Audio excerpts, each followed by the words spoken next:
శ్రీ గురుభ్యో నమః. ఇష్టాగోష్ఠి సనాతన ధర్మమునకు సంబంధించిన కొన్ని ప్రశ్నలకు మాస్టర్ ఈకే గారు మనకు సులభముగా అర్థమయ్యే రీతిలో శాస్త్రీయమైన సమాధానాలను ప్రసాదించారు. మాస్టారు అందించిన ఆ సమాధానాలను మనకు చక్కగా తెలియచేయున్నటువంటి పరమపావనమైన గ్రంథము ఈ ఇష్టాగోష్ఠి అనేటువంటి గ్రంథము. అటువంటి ఈ గ్రంథమును మనము అధ్యయనం చేస్తూ ఉన్నాము. అందులో భాగంగా ఈరోజు మౌనవ్రతం అనేటువంటి అంశంలోనికి మనము ప్రవేశిస్తూ ఉన్నాము. మౌనవ్రతం పాటించటం వల్ల ఊహించే శక్తి ఎక్కువ అవుతుంది. మంచి మంచి ఊహలు అప్రయత్నంగా వస్తాయి. అందుకని రోజు కొంతసేపు మౌనం పాటించటం మంచిది అని నా అభిప్రాయం. దానికి మీరేమంటారు అన్నట్లు అడిగారండి. మాస్టారు సమాధానం చెప్తూ ఉన్నారు. రోజు కొంతసేపు మౌనం పాటించటం చాలా మంచిదే, కానీ మంచి మంచి ఊహలు వస్తూ ఉండటాన్ని మౌనం అన్నారు. మంచి మంచి ఊహలు వస్తుంటేమో అలా ఉంటే దాన్ని మౌనం అనరయ్యా అంటున్నారు. ఊహలు వస్తూ ఉన్నంతసేపు అంటే ఆ ఊహలు మంచివైనా చెడ్డవైనా సరే అది మౌనం కాదు. ఊహలు వస్తూ ఉన్నంతసేపు మౌనం కాదటండి. మౌనం మనస్సుకు సంబంధించింది, కానీ నోటికి తాళం వేయటం కాదు. మన పురాణాలలో మౌని ముని అనబడేవాళ్ళు ఆజన్మ మౌనం అభ్యాసం చేసిన వాళ్ళు. వాళ్ళకి 24 గంటలు మౌనమే. అయినా వాళ్ళు మాట్లాడటం మాని ఉండలేరు. వాళ్ళు మౌనంలోనే ఉంటారటండి. మాట్లాడటం మటుకు మానరట. అవసరమైనప్పుడు మాట్లాడతారు. సత్యవాక్కు, ఇంద్రియ నిగ్రహం, ధర్మబోధ చేస్తూనే ఉంటారు. అలా చేస్తూ కూడా మౌనంగానే ఉండిపోయారు. ఇంతకీ మౌనం పెదవులకి, నాలికకి, గొంతుకకి సంబంధించినది కాదు. మౌనం వీటికి సంబంధించింది కాదటండి. పెదవులకి సంబంధించింది కాదుట, నాలికకి సంబంధించింది కాదు, గొంతుకకి సంబంధించింది కాదు. మరి దేనికండి మౌనం? మనస్సుకి సంబంధించినది. మనస్సుకి అభిప్రాయాలు, వాటికి సంబంధించిన వార్తలు, పదాలు స్ఫురించకుండా ఎంతసేపు అయితే నిలిచి ఉంటాయో అంతసేపు నిజమైన మౌనం. అభిప్రాయాలు స్ఫురించకూడదు. అట్లాగే ఆ అభిప్రాయాలకి సంబంధించిన వార్తలు, పదాలు స్ఫురించకూడదు. వాడిట్లాంటి వాడు, వీడట్లాంటి వాడు, ఏవో రకరకాలు మనకి వస్తుంటాయి కదండి. ఇలా స్ఫురించకుండా ఎంతసేపు అయితే నిలిచి ఉంటాయో అంతసేపు నిజమైన మౌనం అంటున్నారు. వెనుక మా గుంటూరులో ఒక ఆయన ప్రతి బుధవారం మౌనం అనే పేరుతో మాట్లాడకుండా ఉండేవారు. కానీ ఇంట్లో వాళ్ళకి, బయట నుండి తనను చూడటానికి వచ్చేవారికి చెప్పటానికి అనేక అభిప్రాయాలు మనస్సుకు వస్తూ ఉండేవి. దానితో తహతహ పుట్టి అనేక సంజ్ఞలు చేస్తూ మాట్లాడకుండా ఎదుటి వాళ్ళకి తన అభిప్రాయాల్ని తెలియచేయటానికి చాలా బాధపడుతూ ఉండేవాడు. ఇంతలో తనకు డబ్బు ఇవ్వవలసిన వాళ్ళు ఏదో పని మీద వచ్చి కనిపించేవాళ్ళు. వాళ్ళకి తన బాకీని గూర్చి జ్ఞాపకం చేయటం, ఎప్పుడిస్తారు అని నిర్బంధం చేయడం అవసరమయ్యేది. ఈ భావాల్ని వాళ్ళకి గుర్తుల ద్వారా వ్యక్తం చేయడంలో తప్పులు పడటం, వారు అర్థం కానట్లు నటించటం జరుగుతూ ఉండేది. చివరికి కోపం వచ్చి ఆయనకు మొగం కందగడ్డలాగా ఎర్రబడేది.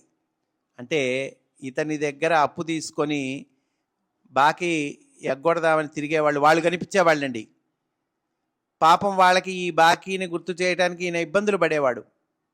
కొన్నాళ్ళకి ఈ బాధలు పడలేక ఒక పలక బలపం పెట్టుకున్నాడు. తన అభిప్రాయాలు దాని మీద వ్రాసి చూపించి మళ్ళా చెరిపేసుకునేందుకు ఓ తడిగుడ్డ, దానిని తడిపేటందుకు ఒక గ్లాసులో నీళ్లు ఏర్పాటు చేసుకున్నాడు. బుధవారం నేను మాట్లాడను అని ప్రతి వాళ్ళకి వ్రాసి చూపించాలంటే విసుగు పుట్టేది. దానితో పడలేక ఆ వాక్యాన్ని ఒక బోర్డు మీద వ్రాయించుకొని గోడకు ఆనించి పెట్టుకునేవాడు. సాయంత్రం అయ్యేసరికి ఈ తిప్పలతో రక్తపోటు ఎక్కువై తల వణుకు వచ్చేది. ఇలాంటి దానిని మౌనం అనరాదు. మనస్సుకి ఏ అభిప్రాయాలు రాకుండా ఉండగలగటం అసలైన మౌనం.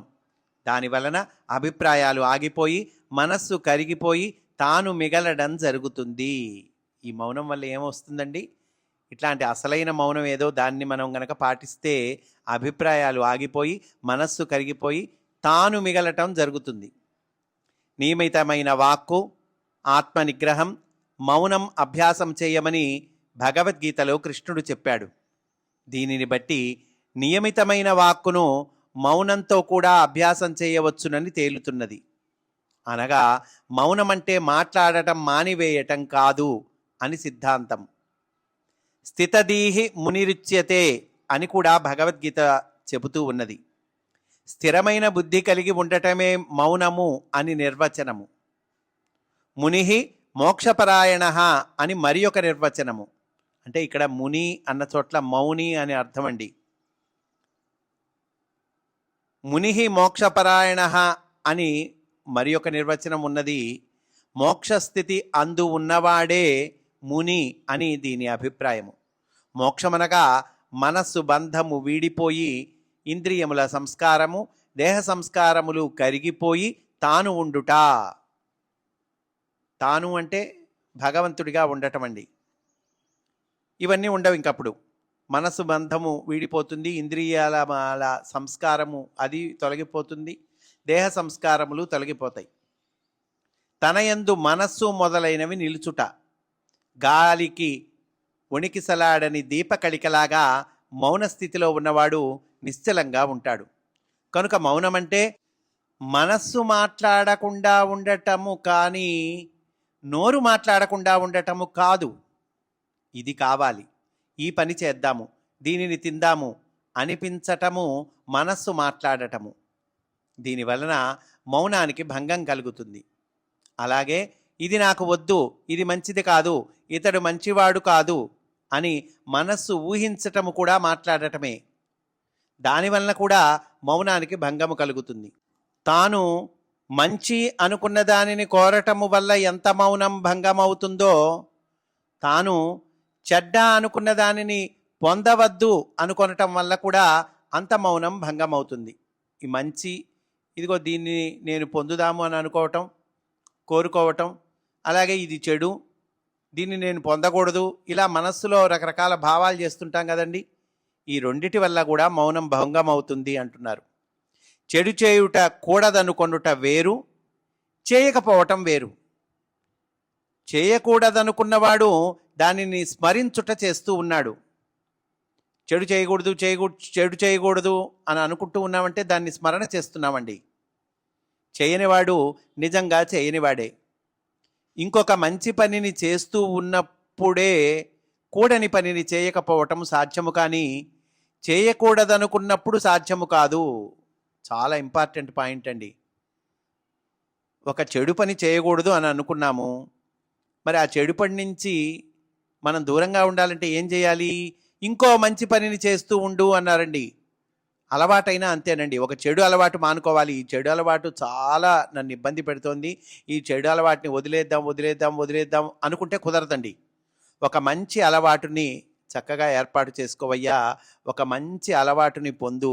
అప్పుడు ఏమవుతుందండి, నీకు ఈ చెడు అలవాటు ఆటోమేటిక్గా ఎగిరిపోతుంది అంటున్నారు.